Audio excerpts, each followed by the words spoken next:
ना हमारे काबू में मन है ना बुद्धि है। हे श्यामा श्याम मेरा कुछ बस नहीं चलता। जब जैसा बुद्धि चाहती वैसा निश्चय करती है, जब जैसा मन चाहता है वैसा संकल्प विकल्प करता है। हे करुणा सागर मनमोहन, हे करुणा सागरी मनमोहिनी, आप देख लो मेरे मन की दुर्दशा। मान बड़ाई ईर्षा हर्ष शोक दुखदाय, चतुर शिरोमणि मेरी लाडली, मुको इनसे ले वो बचाए।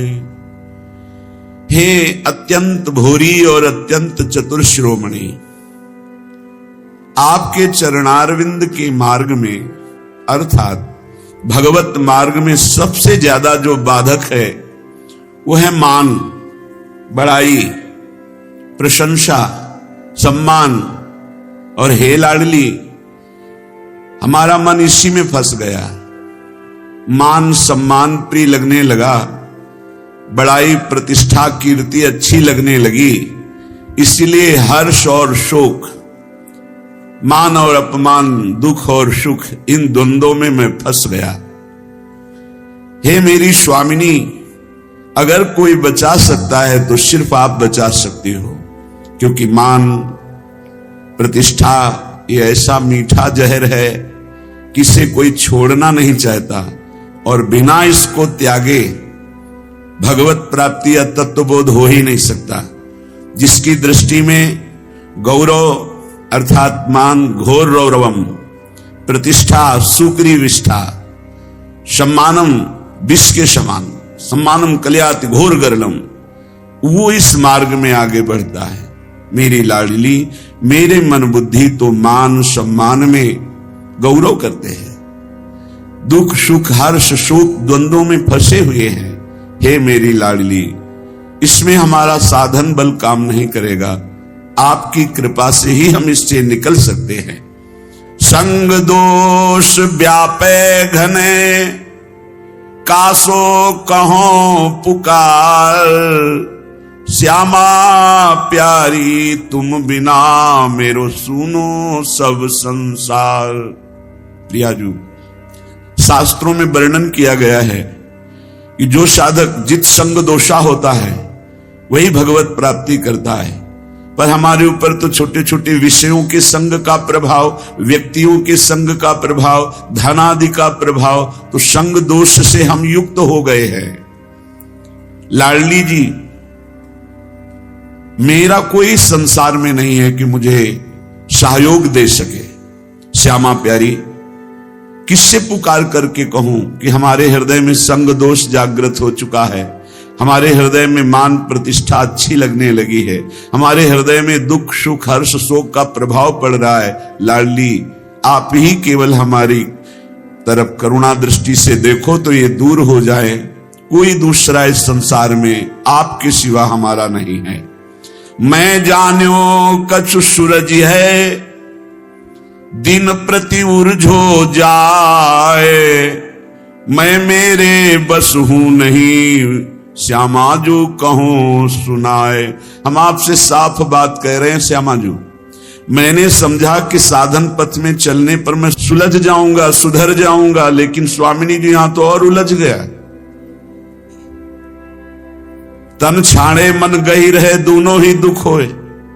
तन से विषय भोग छोड़ा, मन उनको पकड़े हुए है। लाडली, सुलझा दो, आप ही सुलझा सकती हो, दूसरा कोई नहीं। मैंने समझा मैं सूरज रहा हूं, लेकिन दिन का दिन छूटवे के जतन विशेष बांधे जाओगे। तो लाडली, अब आप ही छोड़ दो इस माया के बंधन से, इस मैं मोर तय तोर के बंधन से आप हमें छुड़ा लो। मन बुद्धि ये थिर नहीं, ही ये भरी भंगार, श्री श्यामा करुणा भरी, दृष्टि नेक निहार। बहुत कूड़ा भरा है हृदय में स्वामिनी जी। ये अंतःकरण चतुष्टय बुद्धि का निश्चय होना चाहिए प्रिया प्रीतम के सिवा हमारा कोई नहीं। मन का संकल्प विकल्प प्रिया प्रीतम की सेवा, जगत की सेवा, और चित्त का निरंतर भगवदाकार चिंतन, अहम का पूर्ण दासत्व में समर्पण, ये सब कुछ नहीं, बड़ा कूड़ा करकट भरा हुआ है। कोई भी सत्कार्य होते उसमें अहंकार उदय हो जाता, मैंने किया।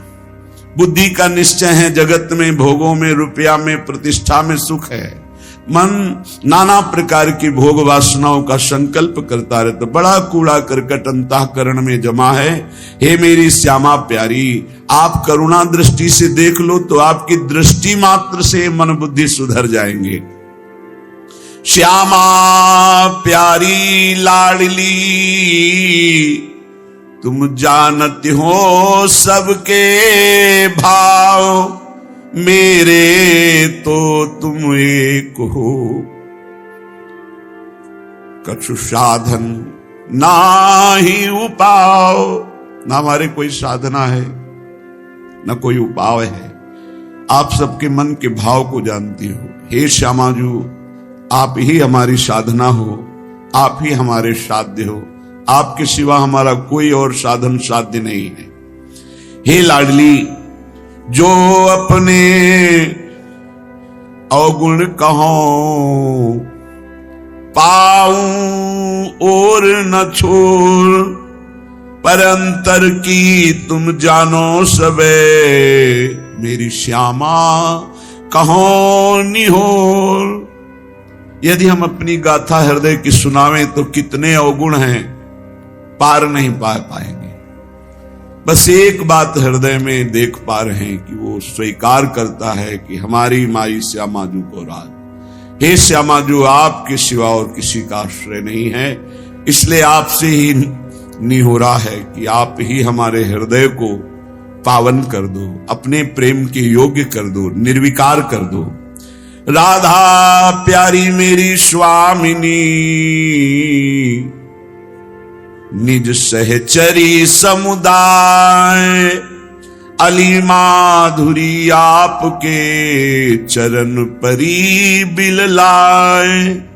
हे समस्त सहचरियों, आपके मध्य में विराजमान जो श्यामा श्याम हैं, सहचरी सहित समस्त वृंदावन के परिकर को, प्रिया प्रीतम को हृदय से बार बार वंदना करते हुए विलख कर हम केवल इनके चरणों का आश्रय लेते हैं।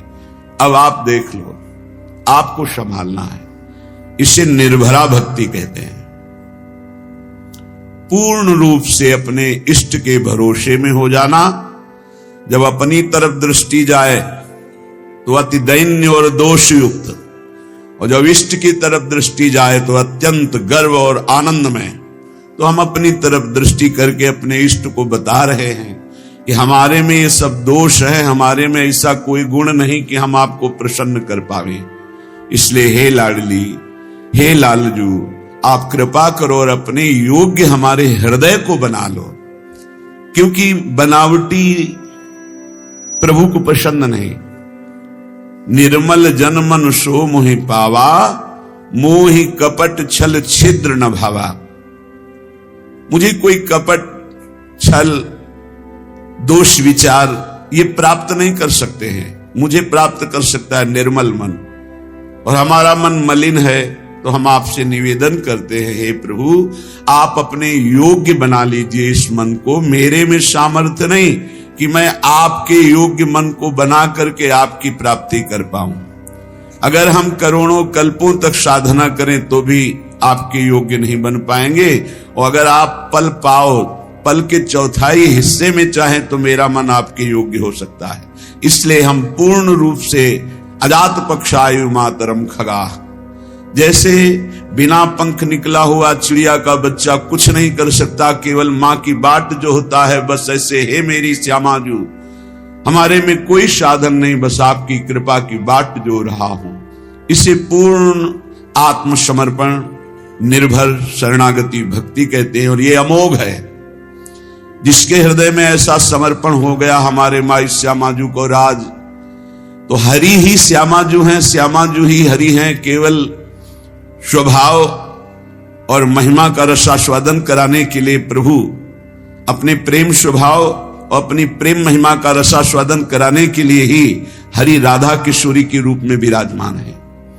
और प्रेम का कैसे रसास्वादन किया जाता है, कितनी दैन्यता, तो राधा किशोरी ही हरि के रूप में विराजमान है। हरि ही राधा किशोरी है, राधा किशोरी ही हरि है, किंचन मात्र इनमें भेद नहीं है। देखो यद्यप सकल लोक चूड़ामणि, यद्यपि हरि अनंत ब्रह्मांडों के स्वामी, पर दीन पनपो मानत, दैन्य होकर कैसे प्रेम का रसास्वादन करते हैं। तो प्रेम का रसास्वादन कैसे किया जाता है, हरि रूप। और प्रेम का प्रभाव और प्रेम का स्वभाव श्री राधा किशोरी रूप। हमारा हो भाग्य, पता नहीं कौन सा अवगुण देख के रीझ गए प्रभु। गुण तो है ही नहीं कि ऐसी महामहिम महामाधुर्य रस करुणा समुद्र श्री लाडली जी के चरणों की शरणागति मिली और हमें ये गर्व से कहने का साहस हुआ, हम श्री जी के हैं, हम लाडली जी के हैं। ये अनन्यता हृदय में आ गई तो सर्वस्व की प्राप्ति हो जाएगी। देख लेना, मेरे प्रभु अनन्यता देखते हैं और जितने दिव्य सद्गुण प्रभु को रिझाने की वृत्तियां, वो सब इसी अनन्यता से जागृत हो जाती हैं। जब हम शरीर के अनन्य होते हैं तो सारे दोष जागृत हो जाते हैं, और जब हम प्रियालाल के अनन्य होते हैं तो सारी दैवी संपदा जागृत हो जाती है। इसमें साधन बल नहीं, इसमें अनन्यता, इसमें प्रियता, इसमें ममता, और वो ममता प्रियता अनन्यता धाम प्रदान करता है। जब हम धाम के आश्रित होते हैं तो रजरानी की कृपा और रसिकों की कृपा मिलती है, जो श्री जी के अनन्य हैं। उन्हीं की कृपा से हमारे हृदय में यत् किंचित अनन्यता जागृत होती है। अनन्यता ही साधना की परम सिद्धि है, अनन्यता ही परमार्थ की वो सुदृढ़ भूमि है जिसपे दिव्य लीलाओं का रसास्वादन होता है। अनन्यता ही जीवन मुक्तता है, अन्य ही जीवन बंधन है। वो धन्य है जो अपने इष्ट के गुरुदेव के अनन्य हो गए, जिनके हृदय में ऐसी दृढ़ता आ गई कि बने तो रघुबर ते बने, बिगड़े तो भरपूर, तुलसी औरन ते बने, ता बनबे पे धूर। ये अनन्यता, हमारे इष्ट हमें जैसे रखे हम राजी हैं, हम राजी हैं जिसमें हमारे इष्ट राजी हैं। इष्ट जैसा जैसा विधान करते, चाहे वो दुखद हो चाहे सुखद हो, हम कभी कोई प्रश्न उनसे नहीं करेंगे और हम प्रसन्न रहेंगे उनके विधान को मानकर। ये अनन्य भक्त की हृदय की स्थिति होती है। श्रीपाद प्रबोधानंद जी महाराज श्री वृंदावन धाम के अनन्य महापुरुष हैं, जिनको तत्वबोध है और प्रियालाल के प्रेम में उन्मत्त रहते हैं। वो कहते हैं, कलिंद सुतयायुतम प्रणय माधुरी धारया, प्रबद्ध सुख चंद्रिका जलधि फुल्लवल्ली द्रुमम, कपोत शुक शारिका पिक मयूर कालंकृतम, भ्रमद भ्रमर झंकृतम जयति धाम वृंदावनम। प्रेम रस की धारा यहां बहती रहती है वृंदावन में। अब निज धर्म आपनो कहत, तहां नित्य वृंदावन रहत, बहत प्रेम सागर जहां। बोले प्रणय माधुरी की रसधारा यहां प्रवाहित होती है। जैसे समुद्र के तट पर रहने वाले को शंका बनी रहती है, कभी भी ज्वार भाटा आए और तटस्थ भूमि को तोड़ करके वो डुबो दे, ऐसे ही वृंदावन में है। ये बहता हुआ प्रेम समुद्र है, बहता हुआ, इसकी तरंगे हैं, इसकी लहर है, इसकी धारा है। यहां की लताएं, खगमृग, पशु पंछी, यहां के रसिक महात्मा, ये जब बाढ़ आएगी, किसी भी रसिक महापुरुष का सानिध्य मिला और उसकी करुणा बरस गई तो प्रेम में डूब ही जाओगे। यहां पक्का प्रेम में डूब जाओगे, अंतिम क्षण तक डूब जाओगे। अगर अभी कुछ नहीं बन पा रहा और आप धाम के आमरण व्रतधारी हैं कि मेरा शरीर छूटे तो वृंदावन में छूटे, तो अंतिम समय तक किसी न किसी सखी की नजर पड़ेगी और आपको प्रियालाल के प्रेम में डुबो देगी, क्योंकि करुणा का मूर्तिमान स्वरूप सहचर्या है। इसलिए धाम प्रेम धाम कहा गया है। यहां प्रेम समुद्र बहता हुआ है, यद्यपि समुद्र स्थिर होता है, पर यहां कह रहे बहुत प्रेम सागर जहां, क्योंकि प्रेम स्थिर नहीं है, प्रतिक्षण वर्धमानम है, बढ़ता ही रहता है। प्रेम जैसे चंद्रकला बढ़ता है, पर चंद्रमा में पूर्णिमा होती, प्रेम में कभी पूर्णिमा नहीं होती, सदैव बढ़ता रहता है। नवम नवम नवम प्रतिक्षण वर्धमानम। इसलिए बहता हुआ प्रेम समुद्र वृंदावन धाम है, और इसकी तरंगे हैं यहाँ की लता रजरानी खगमृग पशु पंछी और यहाँ के रसिक जन। किसी की भी कृपा हो जाए, यहाँ के एक पक्षी की कृपा हो जाए तो आप प्रेम में डूब जाएंगे। यहाँ एक लता की कृपा हो जाए, यहाँ किसी रसिक की कृपा हो जाए, तो जो प्रेम बड़ी बड़ी साधनाओं से भी सुलभ नहीं है, अत्यंत दुर्लभ, वो प्रेम प्रकाशित हो जाए। प्रेम मेरी प्रियाजू, मेरे लालजू, और उनका चिंतन करते हुए अश्रु प्रवाकर हृदय में ऐसी पीड़ा हो रही, हाय कब मिलेंगे जो मेरे हैं, अनंत जन्मों से बिछड़े, दरस बिन दुखन लागे नैन। भारी विकलता, अनंत जन्मों के पाप संस्कार भस्म हो गए, कर्म बंधन छिन्न भिन्न हो गए, और वो भगवत स्वरूप होकर प्रियालाल की दिव्य लीला में प्रवेश पा गया। ये प्रणय रस धारा है सीधाम वृंदावन, और बहुत करुणा करके दुरंत मोह का नाश करने वाली श्री यमुना जी इस श्रृंगार रस धारा मानो द्रवित होकर प्रवाहित हो रही हूं। बहुत करुणा है यमुना रस रानी की, जिस पर यमुना जी प्रसन्न होती हैं दुरंत मोह का नाश करके। इसी जन्म में राधा वल्लभ लाल की उत्तम प्रेम लक्षणा भक्ति और सहचरी भाव प्रदान कर देती। यही व राधिका पते पदाब्ज भक्ति मुत्तमा मवाप्यशा ध्रुवम भवेत परत्र तत्प्रियानुगा। आप मलिन दृष्टि मत रखें यमुना जी में कि ये गिर रहा है वो गिर नहीं। जैसे अग्नि भगवान सब कुछ जलाकर अपना स्वरूप दे देते हैं, ऐसे यमुना जी सबको अपना स्वरूप प्रदान कर देती हैं। परम पावन यमुना जी को कभी कोई अपवित्र कर ही नहीं सकता, किसी की सामर्थ्य नहीं है। यमुना जी साक्षात करुणा बपू हैं, हमारी लाडली जी की प्रिय सहचरी हैं, और मोह का नाश होना बड़ा कठिन है, सो यमुना जी नाश कर देती है। जिसने यमुना जी का दर्शन किया, यमुना जी का आचमन किया, यमुना जी का अवगाहन किया, वो कभी यमपुरी नहीं जा सकता पक्का।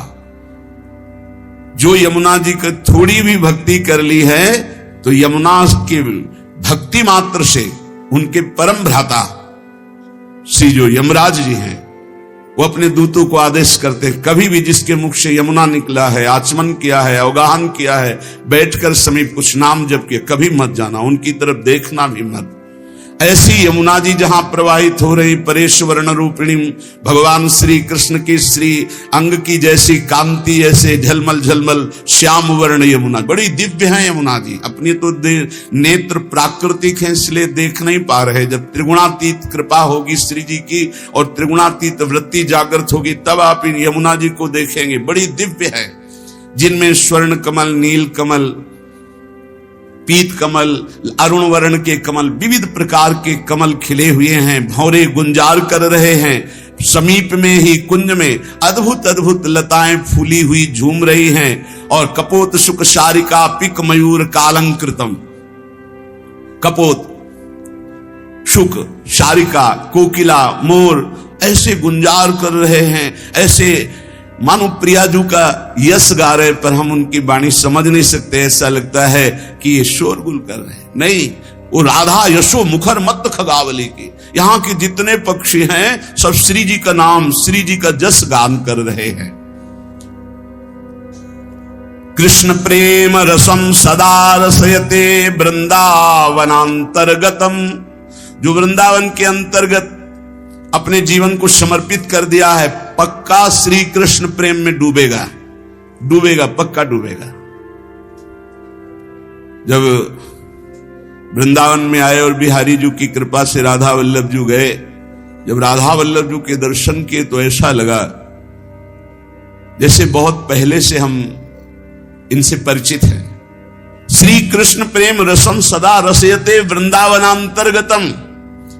वृंदावन में यदि अपने जीवन को समर्पित कर दिया जाए, चाहे आश्रय भाव से या वास भाव से, अरे बहुत मानो कृपा ही कृपा उदय हुई है वृंदावन के रूप में।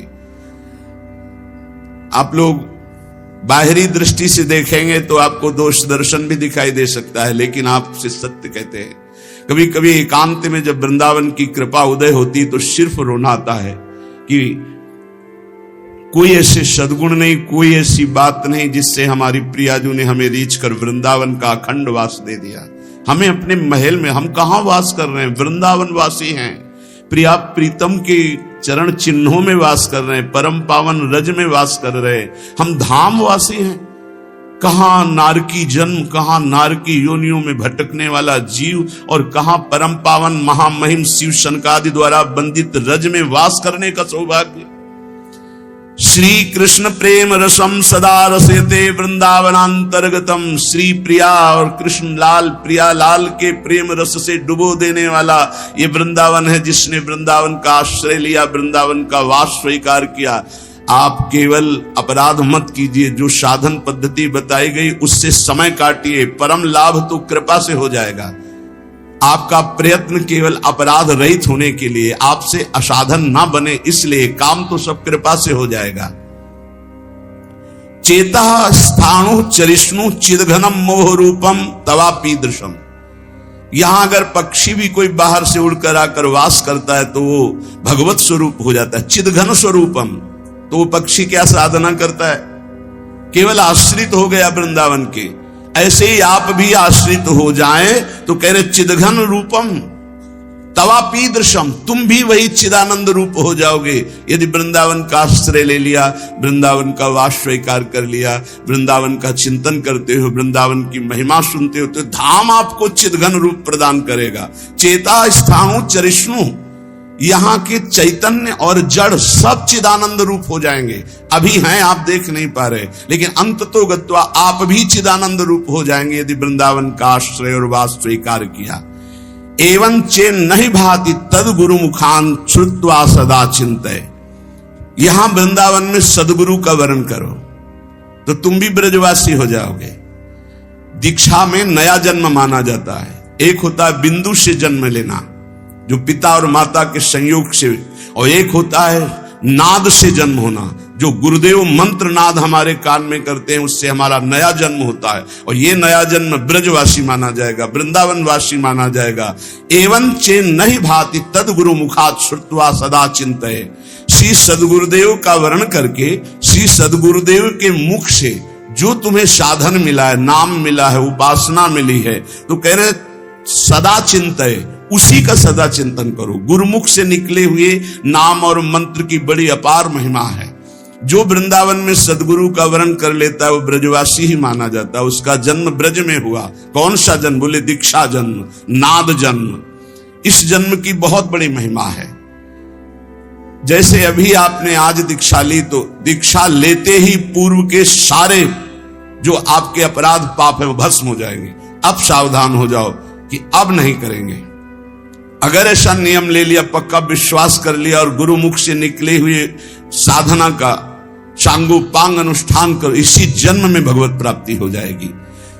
सदगुरु के मुख से जो उपदेश हुए सदा चिंतय, उनका चिंतन करो। नाम का, मंत्र का, मार्ग का, जो प्रियालाल के प्रेम मार्ग का उपदेश हुआ। और कह रहे प्रारब्धांत मिहा वसाति सहसा स्वादिश्य से स्वम रसम। प्रारब्ध के अनुसार शरीर में जो दुख सुख आ जाए उसे भोग लो, उसे मिटाने की कोशिश मत करो। क्या होगा? बोले आपके हृदय में सहसा एक दिन देख लेना प्रियालाल प्रकाशित हो जाएंगे और आप उस आस्वादन से, प्रेम आस्वादन से उन्मत्त हो जाएंगे। क्या करें? कह रहे हैं कि जो वृंदावन का आश्रय लेता है, वास स्वीकार कर लेता है, वो श्री कृष्ण के प्रेम रस में निश्चित डूब जाता है। कैसे? बोले वृंदावन में सदगुरु का वर्ण करो, उनके द्वारा निकली हुई उपासना पद्धति जो श्रीमुख से है उसका अनुष्ठान करो, उनके बताए हुए मार्ग पर चलो, नाम मंत्र जो उन्होंने दिया उसका सदा चिंतन करो, और प्रारब्ध के अनुसार जो दुख सुख आ जाए उसे भोग लो। यहां ये नहीं कह रहे कि उसे मिटाने की चेष्टा करो, उसे भोग लो, तो क्या होगा? तुम भगवत प्राप्त हो जाओगे। ये सिद्धांत है। इसीलिए संत महात्मा बड़े बड़े आप देखो जो दिव्य हुए, उन्होंने अपने प्रारब्ध को नहीं मिटाया, दूसरों के प्रारब्ध को स्वयं लेकर भोग लिया। अपने प्रारब्ध को तो भोगा ही, औरों के भी प्रारब्ध को भोग लिया कि ये भजन करने में कमजोर हैं, प्रारब्ध आएगा इनको छीण कर देगा, चलो तुम आगे बढ़ो, हमें तो कोई फर्क नहीं पड़ता। प्रारब्ध को अपने ऊपर ले लिया। उसे श्री जी सहसा हृदय में प्रकाशित होकर प्रेम रस में डुबो देती है। ये धाम की कृपा, धाम में गुरु बनाने की कृपा, गुरु के मुख से निकले हुए नाम मंत्र का निरंतर चिंतन करने की कृपा से प्रियालाल का सहसा माने कभी भी अचानक हृदय में प्रकाश हुआ और आप डूब गए। वो जब आप समर्पण आपका पूर्णता होता है तब ये स्थिति आती है। अचानक खड़े हैं या बैठे हैं या क्रियारत है, एकदम वृत्ति गोल, एकदम वृत्ति समाहित हो गई, एकदम डूब गई, क्या कहना है क्या करना है कुछ सुधी नहीं। मात्र एक सामने प्रियालाल, उनकी दिव्य माधुरी, दिव्य लीला, सच्ची मानिए निहाल हो जाओगे। बस एक जीवन का खेल है, जितना तुम्हारा जीवन बचा है उसे प्रियालाल के चरणों में समर्पित कर दे। संत वाणी, महापुरुषों के वचन हमको सदैव अध्यात्म मार्ग के बाधाओं से बचाते हैं और अध्यात्म मार्ग में पुष्ट करते हैं। यहां कह रहे हैं जो साधक भगवान के मार्ग में चल रहे हैं उनके लिए सावधानी की बातें हैं, बहुत सावधान होकर सुने और इनसे बचें। जो उपासक इन बातों से नहीं बचता वो अपने लक्ष्य से भ्रष्ट हो जाता है, इसलिए बहुत काम की बात है। पहला है किसी भी सभा समिति संगोष्ठी में शामिल ना होना, जहां एक दूसरे की कटाक्ष हो रही हो, जहां एक दूसरे की निंदा की जा रही हो, जहां ये सब नहीं, इसमें नहीं फंसना, साधक को नहीं फंसना। भगवत प्राप्ति करने वाले साधक को सबसे पहले बचना है। आज आना वहां सभा है, आज वहां समिति है, वहां ऐसा संगोष्ठी है, इस विषय की चर्चा है, नहीं। सत्संग, एकांत सेवन, भगवत सेवा, सत्संग, इष्ट मिले और मन मिले, मिले भजन रस रीति, तहां निसंग कोहे मिलिए तासों कीजिए प्रीति, कभी नहीं गए। कई तरह की हानियां हो जाती हैं, साधक बहिर्मुख हो जाता है। इसलिए साधक को कभी सभा में, समिति में, ऐसी जगह नहीं जाना चाहिए। मना कर रहे, सभा समितियों में शामिल होना मानो अपनी साधना को नष्ट करना है। जो लक्ष्य प्राप्ति के लिए चलना चाहता है, सभा समिति संगोष्ठी ये नहीं। एकांत सेवन, सत्संग सुना, अपरिचित जीवन, किसी से कोई परिचय नहीं। अखबार पढ़ना, समाचार देखना, ये उनके लिए सही है जो समाज सेवी हैं, जो समाज में विविध पदों में हैं, लेकिन जो भगवत प्राप्ति करना चाहता है उस साधक के लिए ठीक नहीं। ना समाचार पत्र पढ़ना और ना समाचार सुनना, ना समिति सभा में जाना, ना किसी राजनीतिक या व्यवहारिक संगोष्ठी को सेवन करना, नहीं। हम सबके हृदय में विराजमान उस परमात्म तत्व को जागृत करने के विषय में बोलते हैं। सबका हृदय मंदिर बने और सबके हृदय रूपी मंदिर में भगवान का प्रादुर्भाव, केवल उसकी चर्चा होती है।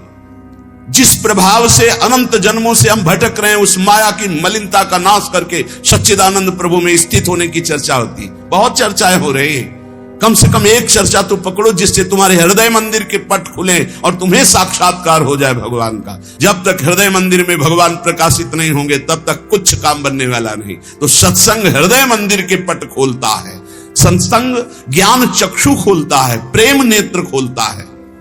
सभा समितियों में जाना, पक्ष विपक्ष की वार्ता करना, समाचार पत्र पढ़ना, समाचार देखना, ये साधक को छोड़ देना चाहिए।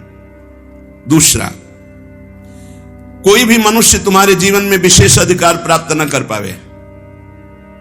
कोई भी पूरी सृष्टि में विशेष अधिकार, अरे वो अपने हैं, तो फिर श्यामा श्याम तुम्हारे कैसे रहे?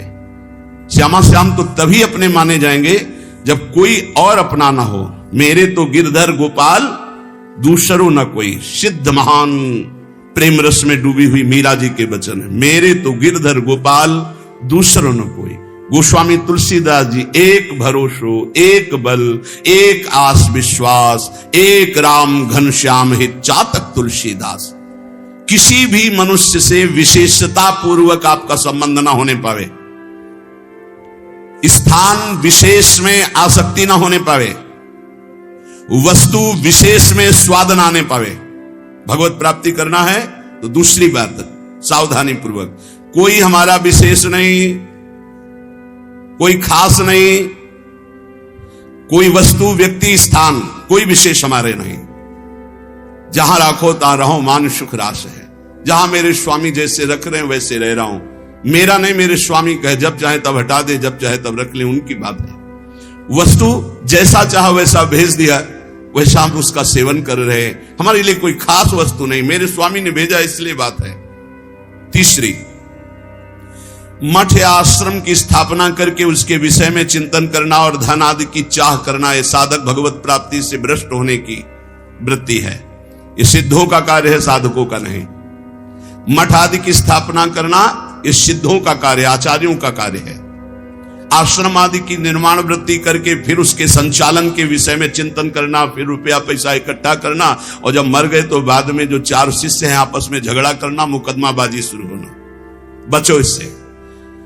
जैसे बने बनाए मंदिर हैं, बने बनाए जगह हैं, हमको वास मिल रहा है, वास कर रहे, हटा दिए जाएंगे, फिर फुटपाथ में बैठ जाएंगे, पर हमारा कोई चिंतन चुरा ले, ऐसा नहीं। हम ऐसा कुछ नहीं करेंगे जिससे हमारा चिंतन बंटवारा हो जाए। मेरे प्रभु हैं, वो थे, वो रहेंगे। उनके एक निमिष मात्र से अनंत ब्रह्मांडों का सृजन हो जाता है। वो जहां रखेंगे जैसे रखेंगे। जहां राखो तहां रहो मान सुख रास है। उपासक किसको बैठा ले? स्थान विशेष में आ सकती नहीं, व्यक्ति विशेष में आ सकते नहीं, वस्तु विशेष में आ सकते नहीं। हमारे लिए ना कोई वस्तु विशेष है, ना स्थान विशेष है, ना व्यक्ति विशेष है। मठ और आश्रम आदि की स्थापना करके उसके चिंतन में डूबना, अपने मन को मानो दुर्गति का मार्ग चयन कर लेना। थोड़ा सा कड़वा लगेगा ये बात। हम कह रहे हैं सिद्धों का कार्य, साधकों का नहीं। साधकों को नहीं फंसना चाहिए। अगर साधक फंसेगा तो नष्ट हो जाएगा, पक्का, इसमें कोई संशय नहीं। विपत्ति में घबरा करके किसी और से सहयोग मांग लेना, ये बहुत खास बात है। बैठे रहो, प्रभु देखते हैं, बने तो आपसे बने, नहीं तो बिगड़ जाए, देखेंगे आप कैसे बना। पक्का गिरते गिरते गोद में हो जाओगे।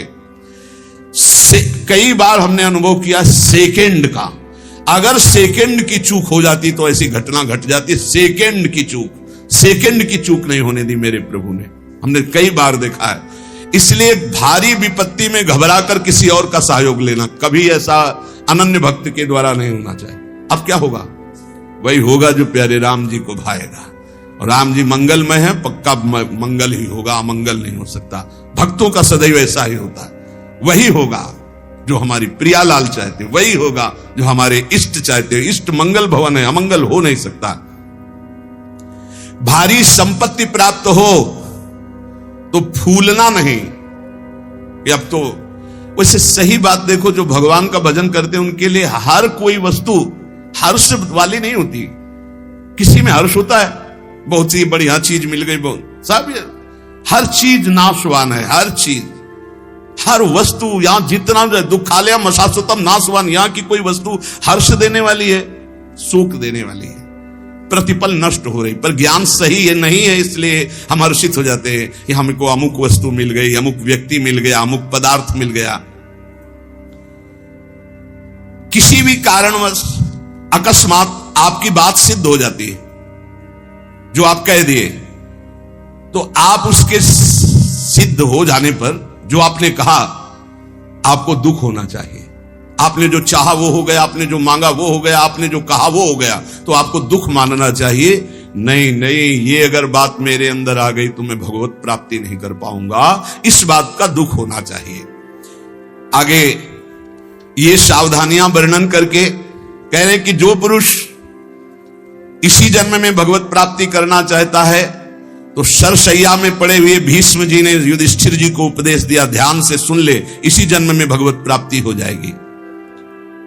जो पुरुष इसी जन्म में भगवत प्राप्ति करना चाहता है, मनुष्य शरीरधारी, वो पहले आहार पर संयम करे, उसे सूक्ष्म करे।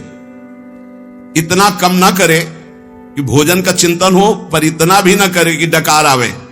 भगवत प्राप्ति करनी है तो ये बात पकड़ लो। हजारों जगह शास्त्रों में बात लिखी, मिताहार, भिक्षान्नम औषधम, जैसे औषधि पाई जाती है ऐसे बहुत संभाल के खाओ पियो, जितने से एकदम आपका शरीर हल्का बना रहे। एक दो शरीरों को तो रोग हो जाता है, वो क्या कहते हैं जो गले में होती गांठ, थायराइड है ऐसे, वो तो बात अलग है कि भाई अब थायराइड हो गया है, नहीं तो खाईराइड में ज्यादा तगड़ाट हो रही, खाईराइड खूब खाते चले जा रहे। जिसको इस जन्म में भगवत प्राप्ति करनी, भोजन पर पहले सुधार करे, अल्पाहार और सात्विक भोजन, चाट चटोरा भोजन की तरफ से बचे। अगर भगवत प्राप्ति करनी है, अल्पाहार करे, प्रकृति से परे अविनाशी पद की प्राप्ति के लिए प्रकृति के आकर्षण पर विजय प्राप्त करना पड़ेगा। जो साधक घर में रहकर या घर छोड़कर, दोनों साधक होते हैं, गृहस्थी और विरक्ति, जो घर में रहकर साधना कर रहे हैं उनको चाहिए किसी और का ना खाएं, अपनी मेहनत का कमाया हुआ ही भोजन पावे, चाहे जहां जाए, कहीं किसी और का ना खाएं। 10 रुपए का खाया है 20 दे दो, तुम्हारे को भगवत प्राप्ति करना है। कभी ऐसा नहीं कि रास्ते में भंडारा बट रहा है, हलवा बट रहा है, दबा के पा लिया, चलो यार कम से कम बचे तो 100-200 रुपए, नहीं बचे नहीं, जिसके लिए आए थे वो सब ले गया। वो गृहस्थ आदमी को अगर किसी का पानी भी पियो तो 5 रुपया उसको दे दो, 2 रुपया दे दो, नहीं रुपया दे दिया, वहां 2-4 दोना पत्तल उठा करके आसपास सेवा, कुछ सेवा कर दो। कोई तुम्हारे सुकृत ना लेने पावे भगवत प्राप्ति के मार्ग। अगर विरक्त है तो भिक्षान्नम औषधम, विषयों के सामने उपस्थित होने पर भोगने की इच्छा ना होना। गृहस्थ हो, तुम्हारे धर्म के विरुद्ध भोग का अवसर आ गया, हट जाओ, भाग जाओ, प्राण बचा लो, मत भोगना, नहीं तो भगवत प्राप्ति में बाधा। और विरक्त है, भोग सामग्री एकदम एकत्रित है, एकांत है, भोग लो, ना ही भोगना, क्योंकि मुझे भगवत प्राप्ति करनी है। नेत्र से, वाणी से, मन से किसी भी दूषित भोग को ना भोगना। नेत्रों से भी भोगना होता है। आप मोबाइल में देख रहे हो या छुप के देख रहे हो, ये ऐसा दृश्य देख रहे हो, ये नेत्रों से भोग हो गया, ये आपको नष्ट कर देगा। नेत्रों से बहुत नष्ट हो चुके हैं, नेत्र ही है जो दिखा करके भ्रष्ट हो गए। किसी के सामने ना, तो एकांत में नेत्र से भोग भोगना, वाणी से, मन से बिल्कुल दूषित वार्ता करना, दूषित संकल्प करना, दूषित दृश्य देखना है, भगवत प्राप्ति करना है तो चाहे गृहस्थ हो चाहे विरक्त, बचो इससे। किसी भी प्राणी से अतिवाद करना, बहुत बातें करना, मित्रता बना लेना, वैर कर लेना, यह सब नहीं। भगवत प्राप्ति के मार्ग में ये भीष्म पितामह जी उपदेश कर रहे हैं। किसी के सामने अभिमान भरा वचन बोलना, अभिमान भरी क्रिया करना, अभिमान भरी चेष्टा करना, जैसे अभिमान हो जाता है। अहंकार भरी बात, अहंकार भरी क्रिया, अहंकार भरी कोई चेष्टा ना करे। यदि तुम्हें कोई क्रोध दिला रहा है तो तुम क्रोध ना करके मीठे वचन से ही उत्तर दो। जब किसी के यहां भिक्षा मांगने जाओ तो वो तुम्हें आदर दे तो उस घर में मत बैठना। भीष्म पितामह जी का है ये उपदेश। यदि तुम्हें किसी कोई निमंत्रण दे तो कभी मत जाना। भगवत प्राप्ति करना है ये विरक्त के लिए। अगर तुम्हें कोई आज महाराज हमारे घर पाइए, कदापि मत पाना, निमंत्रण में कदापि मत पाना, ये भीष्म पितामह जी मना कर रहे हैं। और जब भिक्षा मांगने जाओ तो बहुत घरों से मत मांगो, कुछ नियम रखो, 4 घर 5 घर, मिले तो मिले, नहीं उपवास। अब ये नहीं कि पूरे गांव में टहली आए, नहीं, 5 घर 7 घर ऐसे नियम रखे जाते हैं कि हम सिर्फ 5 घरों में जाएंगे, मिले ना मिले। यानी कि पूरे गांव में टहली आएगी, जब तक भरपेट के दोनों टाइम के लिए ना मिल जाए तो हम 50 घर मांग ली। ये भिक्षान नहीं, भिक्षान 5 घर या 7 घर। आवाज लगाई, नहीं मिला तो उपवास कर गए। निमंत्रण पाए हुए घर में कभी भिक्षा ना पाने जाए, ये भगवत को है कोई रहस्य। मूर्ख पुरुष जब आप परमार्थ में चलते हैं, आपका उपहास उड़ाएंगे, हो सकता है वो आपका तिरस्कार भी कर दे, मारपीट भी कर दे। आप अपने हृदय में दुख ना मानने, हृदय में आनंदित रहें। कोई प्रारब्ध भोग का नाश हो रहा है और उसको डांटे नहीं, उसको मारे नहीं, उसको पर चिल्लाए नहीं, वो तो निमित्त मात्र है। भगवान आपके प्रारब्ध का क्षय करा रहे हैं। यदि भगवत प्राप्ति करना, बहुत बार ये बातें आ गई हैं। आताताई पर भी कभी क्रोध करके उसे शाप ना दें। शाप देने का मतलब है भजन का फल है। अगर भजन है, सच्चाई से चल रहे हो आप, अंदर से सोच ले बहुत सता लिया, अब तो भोगेगा, तो पक्का भोगेगा, इसमें कोई संशय नहीं, क्योंकि भजन एक अमोघ शक्ति है, जिधर जाएगी उधर। तो हमारा भजन मंगल के लिए कि अमंगल के लिए? तो कह रहे आता ताई तुम्हें कितना भी सताए, तुम क्रोध करके उसे शाप आदि मत देना, कभी अंदर से बुरा मत चाहना। गृहस्थ के घर में जब धुआं निकलना बंद हो जाए, अब धुआं नहीं गैस है, गैस के चूल्हा है तो धुआं का कोई ज्यादा काम है नहीं। जब मूसल की आवाज आनी बंद हो जाए, भीष्म पितामह के समय मूसल से कूटा जाता था, अब तो मूसल से नहीं, तो मशीनों से है।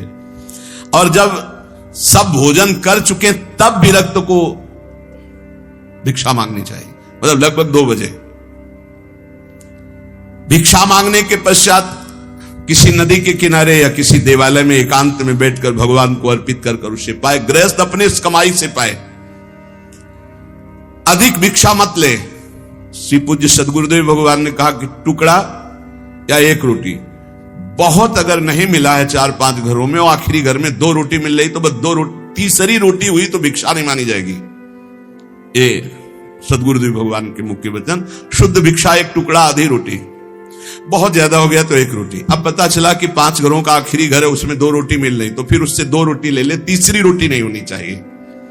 जो अधिक भिक्षा ले लेता है उसे भिक्षान्न नहीं कहते हैं। ना मिलने पर प्रसन्न मुद्रा में वैसे ही शांत भाव से भजन करता हुआ दूसरे दिन जब अपने समय भिक्षा में जाता है, फिर उसी समय जाए। एक बार जब कोई बैठाल करके द्वार पर सम्मान पूर्वक विनय पूर्वक भिक्षा दे तो उसी समय हट जाना चाहिए, उसकी भिक्षा नहीं लेनी चाहिए। आओ आओ महाराज, आपके तो दर्शन बड़े भाग्य से, ए लाओ कुर्सी बैठा लो, लाओ ए गरम गरम रोटी बनाओ बाबा, उठे चल दे। द्वार में अंदर नहीं जाना है, द्वार में ही खड़ा और असम्मान पूर्वक भिक्षा, ना किसी का आसन ग्रहण, ना किसी के मृदु वचन, ना किसी की स्तुति, ना कोई अर्थ। जब रोटी मांगने निकले, किसी ने 10 रुपया दिया तो ऐसे कोई भिक्षुक है, भिखारी है इस बात के नहीं, केवल आचार्य आदेश प्राण पोषण के लिए अन्न, रोटी है तो दे, नहीं तो राधे श्याम चल दिया। सिंहवत व्यवहार। विविध प्रकार के व्यंजनों को ना खाए। अरे भाई बहुत विचित्र, भगवान की प्राप्ति के मार्ग में सबसे ज्यादा इस रसेंद्री पर दृष्टि डालो। बहुत विचित्र खेल है, बहुत विचित्र, बहुत सावधान। अब आज का जो वातावरण है, बहुत भोजन के लिए बहुत आगे चलकर और अव्यवस्था हो जाएगी। कैसे भजन होगा, कैसे भजन होगा? भगवान को अर्पित करके दाल रोटी खाओ, खूब हरि के गुण गाओ। अगर इधर उधर खान पान करोगे तो हम पक्का कह सकते हैं भजन तो नहीं हो सकता है। भजन का नाटक भले आप कर लो, भजन का नाटक कर सकते हो। भीष्म पितामह जी कहते हैं कि जो विरक्त भाव से भगवान के मार्ग में चले हैं, वो किसी उजड़े हुए खंडहर में या देवालय में या वृक्ष के नीचे या किसी संत का बनाया हुआ स्थान, उसमें वास कर, स्वयं का कुछ नहीं होना चाहिए। अपने शरीर निर्वाह केवल करना है, बने बनाए बिलों में वास कर लिया, घर गृहस्थी के यहां नहीं। विरक्त को घर गृहस्थी के यहां शयन नहीं करना चाहिए। हम भ्रमण किए हैं और बड़े संतों का संग किए तो हमने देखा कि गांव के बाहर स्कूल, मंदिर या किसी बट वृक्ष के नीचे या भगवान शंकर का छोटा मंदिर, वहां घरों में गृहस्थों के सैया पे शयन करोगे और खूब भजनानंदी बनोगे तो सिद्ध ही हो तो प्रणाम, नहीं साधक है तो चौपट हो जाएगा, क्योंकि परमाणु वहां है, वहां गृहस्थी के परमाणु। घर गृहस्थी में बस मधुकरी मांगी हो बाहर, बहुत सावधानी की जरूरत है। भीष्म पितामह जी कह रहे हैं विरक्त को अपने मन को अचल और स्थिर करने के लिए कहां शयन करे? वृक्ष के नीचे, उजड़े हुए खंडहर, देवालय, ऐसे बाहर, या किसी संत का जहां साधु समागम। किसी भी गृहस्थ के घर में विरक्त को शयन का अधिकार नहीं। बाहर बहुत ही ऐसी अव्यवस्था है तो स्कूल होते हैं गांव में, या गांव के किनारे कोई न कोई छोटा मोटा मंदिर होता है, लता वृक्ष होते हैं। अपना आहार करो, एकांत सेवन करो। अपने तो करुणा है, धाम में वास मिला हुआ है श्री जी के। जो किसी गृहस्थ से राग कर लेता है विरक्त होकर के, उसके अंदर पाप कर्म की इच्छा प्रकट होने लगती है। बहुत सावधान। नित्य तृप्त रहो, भगवत चिंतन में छके रहो, संतुष्ट रहो भगवत चिंतन में, मुख प्रसन्न रहे, इंद्रियां शासन में रहे, निर्भय रहो भगवत मार्ग के पथिक। हर समय नाम जब चलना चाहिए, मौन का आश्रय लो नाम जप बढ़ाने के लिए, वैराग्य की भावना को पुष्ट रखो, समस्त जगत के पदार्थ नाशवान हैं, किसी पर आसक्त मत हो, सब ये उत्पत्तिशील जितने सब विनाश को प्राप्त होंगे, इसलिए सत्य नहीं है, सत्य सच्चिदानंद भगवान है।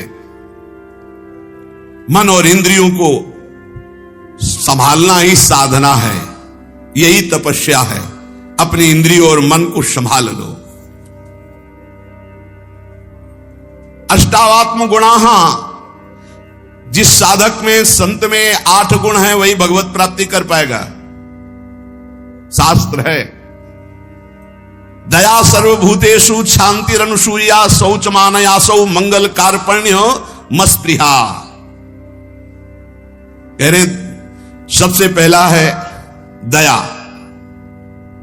दया सर्वभूतेषु।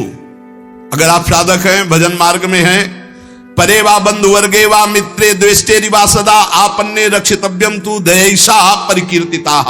दया किसे कहते हैं? अपने पराये का भेद नहीं है। मित्र हो या शत्रु हो, वो भारी दुख में पड़ा हुआ है, तो जितना हमें शारीरिक बल, बौद्धिक बल, तप बल प्राप्त है, हम उसका प्रयोग करके उसकी रक्षा कर ले, पर आसक्त ना हो। रक्षा करना, चाहे वो मित्र हो या शत्रु हो, कोई भी हो। साधुता का हृदय, भक्त का हृदय कैसा होता है? परे वा बंधु वर्गे वा मित्रे द्वेष्टे रिवा सदा। वो पराया है, अपना ये भेद तो होता नहीं इस भगवत मार्ग के पथिक में। मित्र है या शत्रु है, अगर वो विपत्ति में फंसा हुआ है तो शरीर बल, तप बल, वाणी बल, हर बल के द्वारा हम उसकी रक्षा करेंगे, पर अपनापन नहीं करेंगे। जैसे मृग की रक्षा की, पर अपनापन ममता कर लिया तो अगला जन्म मृग का बना। दया बिना साधु कसाई, और दया करी तो आफत आई। इसलिए दया बहुत संभाल के। दया क्या? हमारे में जितना बल है हम आपके कल्याण के लिए प्रयोग किया और अलग हो गए, आसक्त नहीं हुए, कभी उससे धन्यवाद पाने की इच्छा नहीं की, उसे दया कहते हैं। दूसरा शांति। बाह्य चाध्यात्मिके चैव दुखे चोत्पादिते क्वचित न कुप्यति न वा हंति सा क्षमा परिकीर्तिता।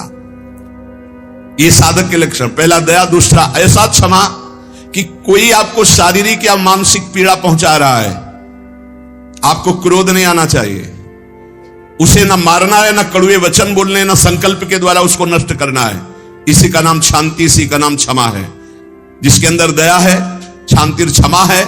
न गुणान गुणिनो हंति स्तौमि मंद गुणानपि नान्य दोषेषु रमते सानसूया प्रकृतिता। गुणी के सद्गुणों का हनन अर्थात अपलाप न करना, किसी भी सद्गुणी में दोष ना निकालना, थोड़े गुण वाले प्राणियों को भी उत्साह बढ़ा देना भगवत मार्ग में, दूसरों के कभी दोषों पर दृष्टि डालकर उसे नीचा दिखाने के लिए न वर्णन करना, ये अनुसूया, इसे अनुसूया कहते हैं। दया, क्षमा, अनुसूया। और अभक्ष परिहारश्च संसर्गश्चापि निर्गुणैः स्वधर्मैः च व्यवस्थानम शौचमेतत् प्रकीर्तितम्। पवित्रता, शौच क्या? कभी भी अभक्ष पदार्थ ना खाना, जिसे शास्त्र निषेध करता है, कभी जबान पर नहीं जाना चाहिए। प्याज, लहसुन, मांस, मदिरा, नाना प्रकार के सब नहीं पाना चाहिए। एक बोले दीक्षा लिए थे कि पत्नी तो दीक्षा नहीं ले, पर वो प्याज लहसुन बना के खाती हो, कहती हम कोई गुरु मंत्र थोड़ी लिए, अब हम क्या करें, फिर खाना ही पड़ता है। कैसे खाना पड़ता है? वो अपनी निष्ठा पे, तुम अपनी निष्ठा पे नहीं आ सकते, अपनी निष्ठा पे आना पड़ेगा। या वो बदले या तो तुम बदलो। तुम कंठी तिलक लेकर बदल गए कि तुम प्याज लहसुन खा रहे हो, पत्नी खा रही, इसलिए नहीं भाई। दोनों हैं, एक ही जगह भोजन बनना है तो एक को तो सुधरना पड़ेगा। या तो फिर आप अपने लिए रोटी ले लीजिए और नमक से पा लीजिए। जय दिन आप नमक रोटी पाएंगे तय दिन उसका हृदय जलेगा और उसको सुधरना पड़ेगा, प्याज लहसुन छोड़ना पड़ेगा। लेकिन जो गुरुमंत्र लेकर के अभक्ष पदार्थ खाता है वो अपवित्र बुद्धि हो जाती, भ्रष्ट बुद्धि हो जाती। इसलिए बहुत सावधान। हमने कई बार प्रार्थना की कि प्याज लहसुन तमोगुणी है, वो भजन में बहुत बाधक है, इसलिए उसको कदापि नहीं पाना चाहिए। अभक्ष परिहारश्च, बासी भोजन, दूषित भोजन, ये अभक्ष जो पदार्थ बताया गया है उसे नहीं पाना चाहिए। दुर्गुण रहित प्राणियों का संसर्ग नहीं करना चाहिए। पवित्रता का मतलब केवल स्नान ही कर लेना नहीं है, अभक्ष पदार्थ नहीं खाना और कुसंग नहीं करना। कुसंग भी अपवित्रता है। और स्वधर्म में दृढ़ रहना, इसी को पवित्रता कहते हैं। पवित्र भोजन पाना, सत्संग करना और स्वधर्म में दृढ़ रहना, सच्ची पवित्रता इसे कहते हैं। शरीरम पीड्यते येन शुशुभेनापि कर्मणा अत्यंतम तन्न कर्तव्य मनायासा च उच्यते। जो श्रेष्ठ भागवतिक कर्म के लिए अत्यंत कष्ट सहता है उसको अनायास तपस्या कहते हैं। भारी से भारी कष्ट को सहने के लिए तैयार रहे। बुखार है लेकिन हमें सत्संग में जाना है, शरीर पीड़ा में है लेकिन हमारी दिनचर्या है, हम प्रभु के दर्शन करेंगे जाके, हम सत्संग सुनेंगे जाके, हम अपने प्रभु की सेवा करेंगे, ऐसी होनी चाहिए। अनायास जो भगवत कृपा से तुम्हारे जीवन की पूर्ति के लिए आ जाए। प्रयास, विरक्त को प्रयास नहीं करना चाहिए, विरक्त को व्यापार नहीं करना चाहिए। विरक्त जो चाहे अनायासम शरीरम पीड्यते येन शुशुभेनापि कर्मणा अत्यंतम तन्न कर्तव्य मनायासा च उच्यते। किसी भी तरह विरक्त भाव वाले को, गृहस्थ को मेहनत करके कमा के अपने पर शरीर का पोषण, और विरक्त को अनायासम आकाश वृत्ति या मधुकर वृत्ति, ऐसे भाव से व्यापार आदि करके बुद्धि भ्रष्ट हो जाएगी, हरि और गुरु से विपरीत बुद्धि चली जाएगी। अरे भाई तुम कितना कमा सकते हो, देनहार कोई और है देत रहते दिन रैन, लोग भरम मुंह पे करे तासो नीचे नयन। अरे वो लक्ष्मीपति जैसे, अरे जो चाहिए नहीं हो हमारे को क्या, हम तो, हमें प्रभु चाहिए, फिर कैसे। बहुत सावधान, बहुत सावधान। कभी कभी गुरुजन संकोच करते हैं तो इशारा उनका समझना चाहिए, और जब वो प्रकट कह दे तो भूल जाओ। अगर कदम उसी मार्ग पर रखोगे तो बहुत दूर निकल जाओगे, बहुत फिसल जाओगे। अनंत जन्मों के बाद अवसर मिला है माया से मुक्त होने के लिए। प्रशस्ताचरणम नित्य म प्रशस्ति विसर्जनम एतद्य मंगलम प्रोक्तम मुनिभिस्तत्वदर्शिभी। सदैव गुरुदेव के उपदेश और शास्त्र सम्मत कर्म करना चाहिए, कोई भी अशुभ कर्म नहीं करना चाहिए। तत्वदर्शी मुनियों द्वारा बताए हुए मार्ग से सदैव मंगल होता है, इसे मंगल कहते हैं।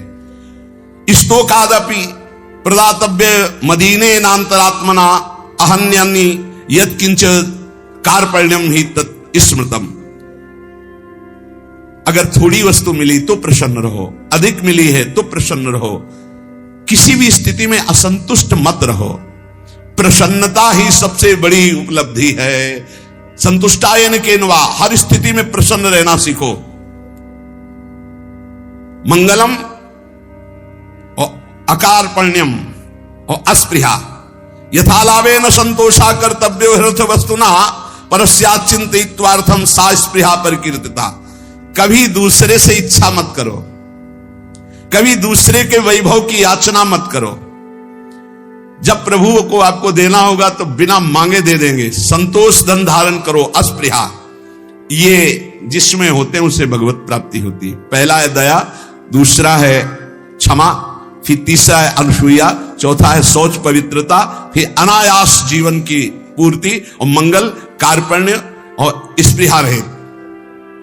ये दीनता नहीं होनी चाहिए भोगों के लिए, किसी से इच्छा नहीं होनी, और निरंतर भगवत चिंतन।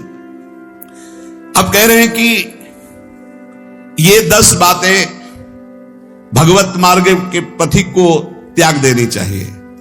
पर द्रव्येष्वभिध्यानम, दूसरे के धन का अपहरण करने की वृत्ति, चाहे विरक्त हो चाहे गृहस्थ हो। पर द्रव्येष्वभिध्यानम मनसानिष्ट चिंतनम, जो मन से भी दूसरे के धन का चिंतन करने लगता है तो खुद उसका अनिष्ट शुरू हो जाता है। शास्त्र की बात मान लो, जिम हरि शरण नए को बाधा, सुखी मीन जहां नीर अगाधा। तुम भगवान से विमुख होकर जिस पाओगे। पर द्रव्येष्वभिध्यानम, ये मायावी लोग मिल जाते हैं। अगर धन का चिंतन करोगे मिल जाएंगे। बहुत बहुत मारा घूम रहा है रुपया, रुपया के लिए भगवत मार्ग, चाहे गृहस्थ हो चाहे विरक्त। रुपया कोई भगवत प्राप्ति नहीं कराता, केवल भोग देता है। तो भगवान जैसे रखें वैसे धर्म पूर्वक चलो, अन्याय पूर्वक या चिंतन पूर्वक नहीं। चिंतन नहीं धन का, चिंतन हरि का। मनसानिष्ट चिंतनम, चिंतन करोगे तुम्हारा अनिष्ट कर देगा रुपया। ये संसारी पुरुष नहीं समझ, रात दिन उसी की चिंतन करते हैं, तभी डिप्रेशन में पहुंच जाते हैं। नाना प्रकार की कुभावनाएं प्रकट होने लगती है। तो कहते दुर्जनस्य ही संगेन सुजनोपि विनश्यति प्रसन्नम जलमित्याहु कर्दमयी कलुषीकृतम। जैसे अति निर्मल जल बहुत दिनों में होता है, हिलन डुलन नहीं हुई, धीरे धीरे वो शांत निर्मल होता है, लेकिन उसमें जीव ही कोई घुसेगा तो पूरा मलिन हो जाएगा। ऐसे ही मन को निर्मल करने में बहुत समय लगता है, लेकिन दुर्जन का संग चरित्र दूषित करके हृदय को मलिन कर देने में बिल्कुल देर नहीं लगती। इसलिए दुर्जनस्य ही संगेन सुजनोपि विनश्यति, बड़े बड़े सज्जन पुरुषों का नाश भी दुर्जन पुरुषों के संग से हो जाता है। एक बार यदि दुर्जन का संग हो जाए तो निकलना मुश्किल होता है। बड़े बड़े सज्जनों के हृदय में भगवत मार्ग पर अविश्वास पैदा करके नास्तिक बना दिया दुर्जनों ने। जब दुर्जनता का संग हो जाता है तो वो दुर्जन पुरुष बड़े बड़े सज्जनों के प्रति भी दोष दर्शन करता है। जैसे लोगों के साथ रहा जाता है, जैसे लोगों की बात सुनी जाती है, जैसे लोगों से हम बात करते हैं, वैसा स्वभाव बन जाता है। जब दुर्जनों का संग हो जाता है तो बड़े बड़े सिद्ध साधु के पास भी वो कुछ लाभ नहीं ले पाता, केवल दोष दर्शन करता है। स्वभाव उसका बन जाता है दोष दर्शन का। इसलिए भ्रमादपि तु दुष्टानाम संगः या कुरुते जना समर्था पुनस्त्यक्तुम तत्र विनिहन्यते। यदि भूल से भी दुष्ट का संग हो जाए तो तत्काल संग त्याग कर दो, नहीं वो नष्ट कर देगा। दुष्ट की पहचान, जिसके संग से भगवत स्मरण छूट जाए, जिसके संग से कुवासनाएं बढ़ने लगे, उसी का संग दुष्ट संग कहा जाता है। भगवान श्री राम तो इतना भी कह दे कि बर भलबास नरक कर ताता, दुष्ट संग जन दे विधाता। नरक मिल जाए अच्छा, पर दुष्ट ना मिले। दुष्संग बहुत बुरी तरह विनाश करता है। उदर निमित्तम बहुकृत वेशा, यह दुष्संग हो जाएगा। जो जनेन्द्रिय और रसेंद्रिय का पोषण करता है, भेष कोई भी रखे हो, वो सत्संग नहीं हो सकता, वो दुष्संग ही है। जिनका चित्त शुद्ध होकर सच्चिदानंद भगवान के सुख में डूबने का लक्ष्य बन गया, वो साधक सावधान। दुर्जना परिहर्तव्यो विद्यालंकृतो यदि मणिना भूषिता सर्पा किम सौना भयंकर। दुर्जन मनुष्य हो, बहुत विद्वान हो, तो तुम्हारा नाश ही कर देगा। जैसे मणि से भूषित सांप हो तो क्या विष नहीं छोड़ेगा, वो विष ही छोड़ेगा। इसलिए बहुत संभल करके। सद्भिरासीत सततम सद्भि कुर्वीत संगितम सद्भिर विवादम मैत्रीम च ना सद्भि किंचिदाचरेत। संत पुरुषों के साथ रहो, संत पुरुषों का संग करो, उनसे विवाद मत करो, जैसा वो कह रहे हैं वैसे करो। सज्जन पुरुषों के संग से तुम्हारे हृदय में सज्जनता आएगी, और दुर्जनों का संपर्क तुम्हारे हृदय में अश्रद्धा पैदा कर देगा। कैसा? अब जिस संत से मिलोगे तुम्हारे अंदर अश्रद्धा है तो तुम वहां दोष दर्शन करोगे। महापुरुषों के समीप रहते हुए भी तुम कुछ नहीं प्राप्त कर पाओगे। जाड्याम धियो हरति सिंचन्ति वाचम सत्यम मनोन्नतिम दिशति पाप मपा करोति चेता प्रसादयति दीक्षु तनोति कीर्तिम सत्संगति कथम किम न करोति पुंसाम। जब सत्संग मिलता है तो हृदय का कूड़ा करकट दूर हो जाता है, काम क्रोध ये नष्ट हो जाते हैं, बुद्धि विवेकवान होकर भगवान की तरफ बढ़ती है। और जब कुसंग मिलता है तो ऐसी संशयमय बुद्धि हो जाती है कि बड़े बड़े संत महात्माओं के समीप जाकर के भी वो दुर्लभ लाभ ना लेकर वो दोष दर्शन करता रहता है। समीप में दूर दूर से आकर लोग उनके दर्शन और उनके वचन सुनकर अपना परम कल्याण कर लेते हैं, लेकिन दुर्जन स्वभाव वाला, दुर्जन संग करने वाला उनके समीप रहकर उनकी निंदा करता है, उनके दोष दर्शन करता है, उनसे लाभ नहीं ले पाता है। अनेकों बार बड़े महापुरुषों का संग प्राप्त होने पर भी वो अगम में रहते हैं, वो उनका लाभ नहीं ले पाते। इसीलिए देवर्षि नारद जी ने बताया कि साधु संग अगम्य है। साधु के समीप रहना, साधु के समीप जाना, अगर आपके अंदर दुष्टता है, दुष्ट स्वभाव है, तो आप उसका लाभ नहीं ले पाएंगे। दूर दूर से आकर लोग दर्शन संभाषण और अपना परिवर्तन कर रहे हो, समीप रहकर दुष्ट स्वभाव होने के कारण, उस साधु में दोष दर्शन करने के कारण लाभ नहीं ले पाते। इसलिए सदैव सत्संग करो, दुर्जनों का संग त्याग करो, नाम जप करो और रसेंद्री को संभाल के रखो और लेने में बहुत सावधान रहो। किसी से कुछ लेने में सावधान रहो, वो ऐसा पाप की कमाई ना हो जो तुम्हारी बुद्धि भ्रष्ट करके भगवान से विमुख कर दे। चाहे गृहस्थ हो चाहे विरक्त, अन्याय पूर्वक जीवन नहीं होना चाहिए, धर्म पूर्वक जीवन होना चाहिए। इसी जन्म में हम भगवत प्राप्ति करें। जो सत्संग सुने उसका मनन करें, मनन करके आचरण में उतारे, तभी लाभ मिल पाएगा। शेष चर्चा आगे। श्री राधा वल्लभ लाल की।